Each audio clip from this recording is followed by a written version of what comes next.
All right, so this one is all about gene linkage. And so when we say that genes are linked, what that means is they're found on the same chromosome. So for example, and this is not accurate, I'm just making this up for illustrative purposes. There we go, illustrations. In this example, there's only one gene for hair and there's only one gene for eye color, and that right there is not true. And they're found on the same chromosome. That means they're linked. Okay, so everywhere this chromosome goes, this hair gene goes and this eye gene are going to go because they're riding around on that chromosome. The second I can statement was I can define linked genes, and that's what it means. They're on the same chromosome. But the first one says I can explain the concept of genetic recombination, and I felt like it was important to explain linked genes first. The best example I can give you of genetic recombination is these are homologous chromosomes, okay? So these are dad's chromosomes, and there would be a second one there, okay? And I'm just making it bent for the... Sorry, goodness, that came out of nowhere. All right, and so what we have here is we have a dad chromosome that has a brown hair gene on it. There would also be a brown hair gene on that one, and because it's just an identical copy. And down here is a brown eyed gene, which this one would also have a brown eyed gene, okay? And then on mom's chromosome, she would have, we're saying she has, a blonde hair gene, which would also be found on this one, and a blue-eyed gene, which would also be found on that one, okay? So this is, say, chromosome number 5, I don't know, of dad and a copy, and chromosome number 5 of mom and a copy. And so this would be your tetrad that you're starting out with in meiosis, okay? But what can happen in prophase is these two can kind of get tangled up. Okay, that's called crossing over. The area in which they are crossed is called the chiasmata. Okay, and what can happen is there can be stress put on these chromosomes due to that tangling, and that stress can cause the DNA to break. Okay, when the DNA breaks, it's going to repair itself, but sometimes when it repairs itself, it does so a little bit differently. Okay, so I don't know why I drew that way. I could just draw an X. Okay, so there's mom, there's dad. Oops. Let's see. And then what happened is the last little bit of mom got reattached to dad's, and the last little dad's got reattached to mom's. So over here we still have brown hair and brown eyes. So if the kid gets this chromosome, they're going to get brown hair, brown eyes. And this one is brown hair and, I need to probably write it in here, blue eyes. Okay, so if they get this, they're now going to have brown hair and blue eyes. If they get this, they're going to have blonde hair and brown eyes.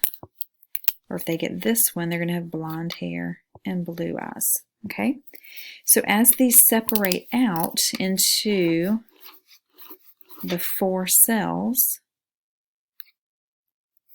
brown, brown, oops. Go ahead and do that.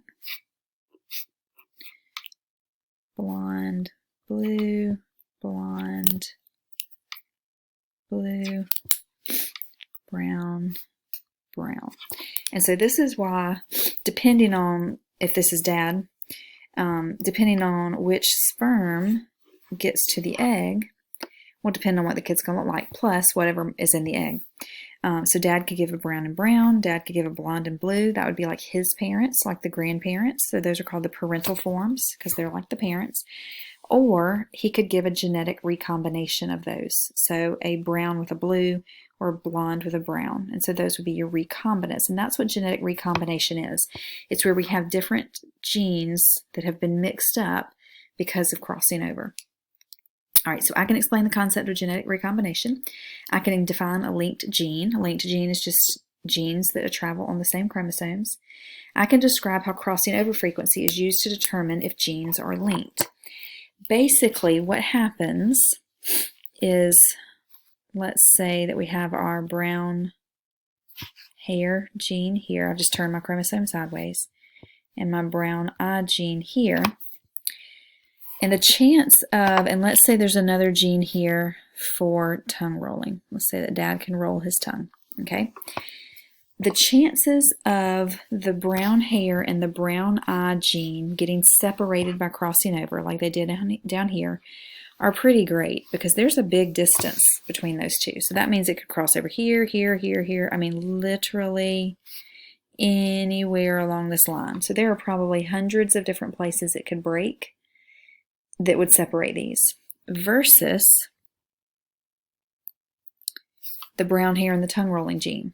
There might be 10 or 20 places it could break and separate those. And so when genes are close together, they're not going to get separated by crossing over as frequently as those that are farther apart.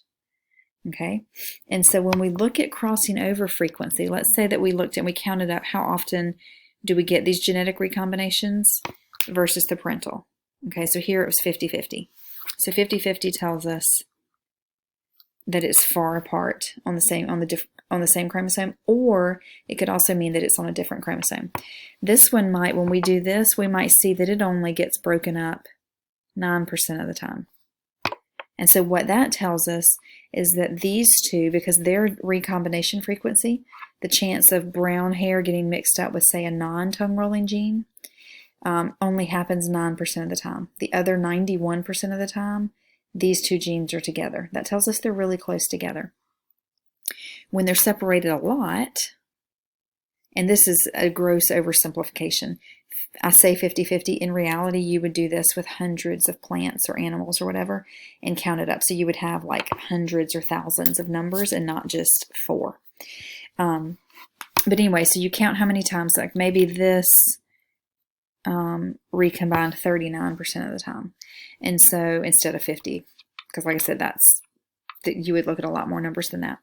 And so that tells us that these are much farther apart than these are. And so that's how we can use that crossing over frequency, how frequently genes are separated, how frequently does this brown hair and this brown eyes, how frequently do they get separated?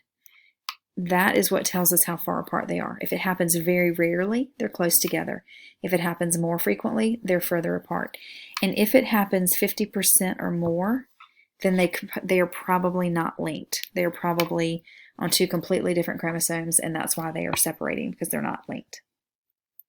Once you know those numbers, you can then create a gene map. So let's say that we know we have 3 genes. Whoops. Good gracious. B to C. And let's say that B to C gets separated 40% of the time, and A to C gets separated 15% of the time, and A to B gets separated 25% of the time. And what we want to do is we want to figure out how are they laid out on the chromosome. Well, all you do is you draw your little chromosome. You kind of bookend it with your genes. You're not actually drawing the whole chromosome. You're just drawing the outer genes. And you find the one with the biggest number, because those are going to be the furthest apart because they're crossing over more frequently. And so B and C are going to be our outer genes because they have been broken up 40% of the time. So this is 40. And then I need to figure out, okay, well, where does A fit in here? Well, A breaks apart from C 15% of the time, but from B 25%.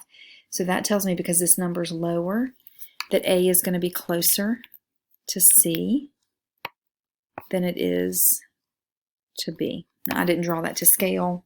You don't have to draw it to scale for me. You don't have to get out a ruler and all that kind of stuff. But it just gives you an idea of A is in the middle, but it's closer to C. And it allows you to kind of lay out how you think those genes are mapped. And we've used this to our advantage a lot of the times. Where's this? In the PowerPoint, there was one. This is how we figured out where all these genes were at on the X chromosome, is by looking at those recombination frequencies. So that's just a little bit about genetic recombination and genetic linkage. I hope that helped, but if it doesn't and you still have questions, just let me know.